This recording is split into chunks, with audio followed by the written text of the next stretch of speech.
We are learning Rochester Mayor Lovely Warren is expected to resign her office the day her trial for campaign finance charges was set to begin. We're learning the resignation is part of a plea deal and it will be effective December 1st. We have live team coverage of the case. News 8's Alex Love spoke to a defense attorney representing the co-defendants who were also accused. But first we go live to Christian Garzone, who spoke with Warren's attorney this afternoon. Christian.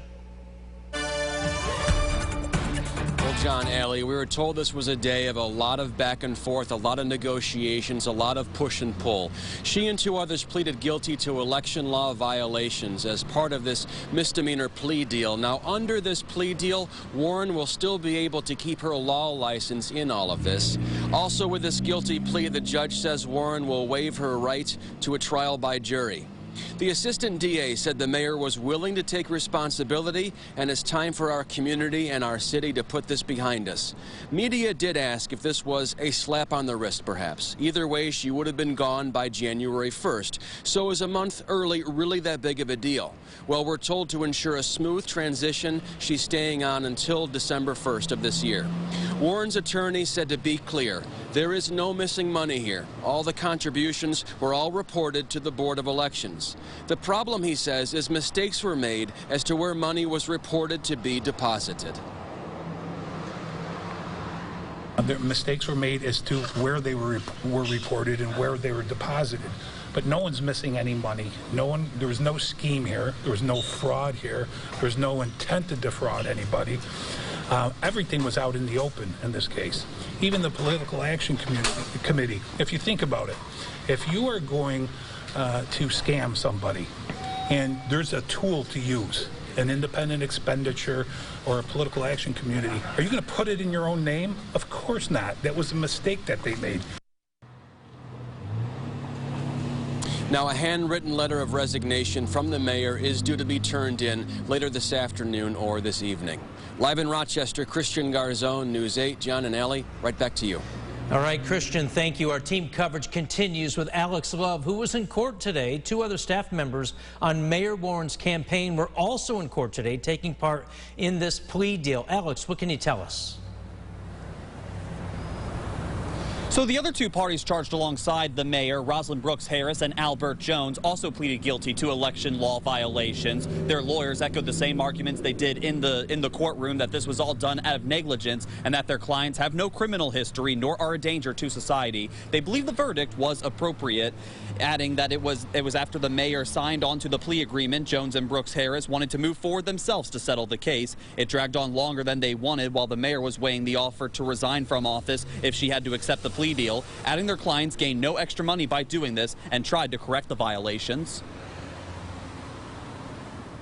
This is an E felony with individuals who have absolutely no criminal record. I've been doing this for 33 years, and on E felonies, normally there's an offer to a misdemeanor before we even start a case. I mean, it's an E felony, lowest type of felony. This is not a surprise whatsoever. Anytime you have a low felony like that, usually the DA's office does make a misdemeanor offer before they get indicted. So this is not a situation where I would say it's a surprise at all. With people with no record, we're talking people that are in their 70s and 50s with no criminal record.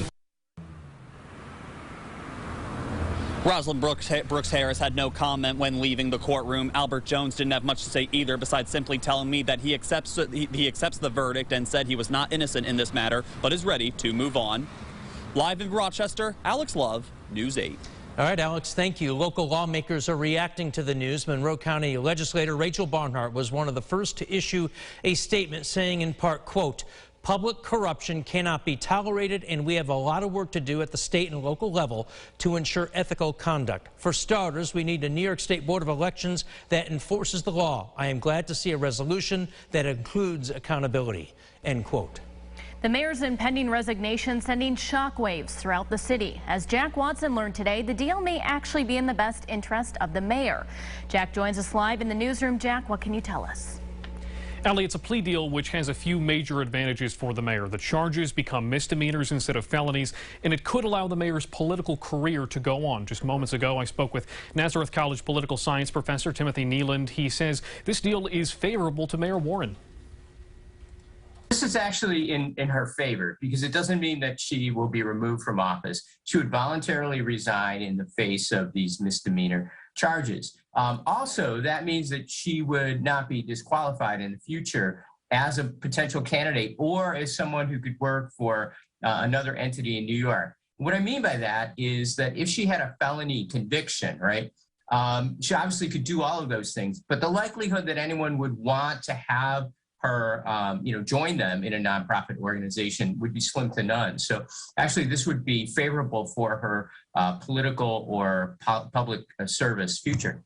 Since the city is already waiting for the next mayor, who the presumptive mayor being Malik Evans, this would actually not be too much of a surprise. And I'm sure there would be maybe some coordination. Now, the mayor, of course, would only miss about a month of her term, with Democratic primary winner Malik Evans presumptively taking over in January. Much more analysis coming up on News 8 at 5. Allie. Jack, thank you. And we have more of our interview with Professor Nealand on our website at rochesterfirst.com.